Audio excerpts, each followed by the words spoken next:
C'est ce rapport resté confidentiel, rédigé il y a seulement 4 mois, qui ravive la polémique. Les 9 experts qui y ont participé estiment que le volume d'abattage rituel atteint 40% des abattages totaux pour les bovins et près de 60% pour les ovins.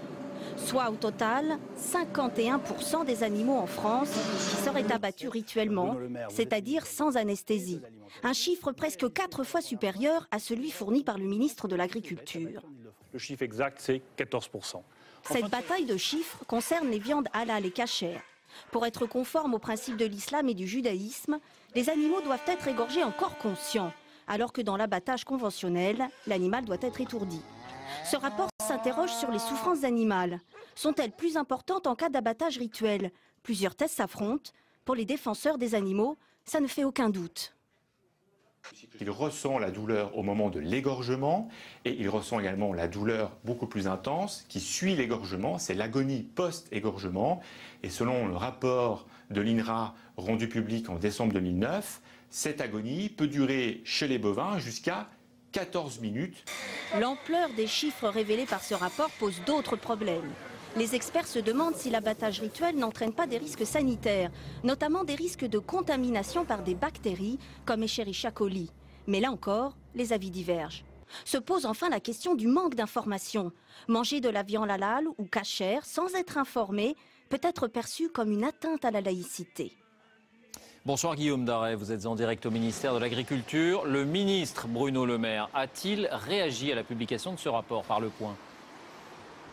Une réaction David et un démenti pour Bruno Le Maire. Ces chiffres sont exagérés, c'est ce qu'il me disait il y a quelques minutes tout juste au téléphone. Il a un argument, il estime que cette étude a été faite sur une quinzaine d'abattoirs seulement, alors que la France en compte près de 300.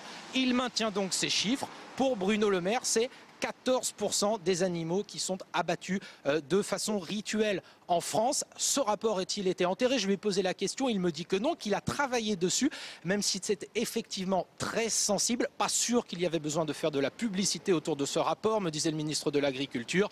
Personne en tout cas ne se doutait que ce sujet serait aujourd'hui au cœur de l'élection présidentielle à 50 jours tout juste de cette élection. Merci Guillaume. Alors on va un peu plus loin avec vous Sébastien Vibert. Bonsoir. Bonsoir David.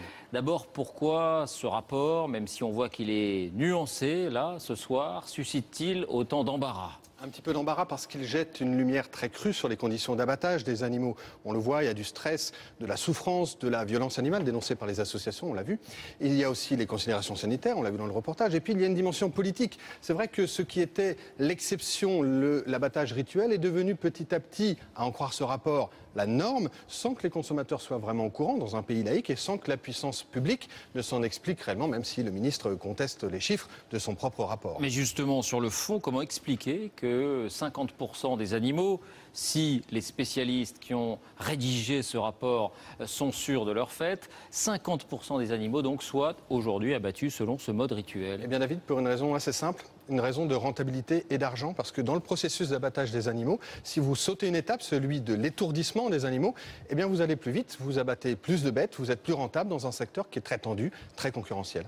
Merci Sébastien. Voilà un élément de plus donc dans ce dossier, décidément un rebondissement depuis quelques jours.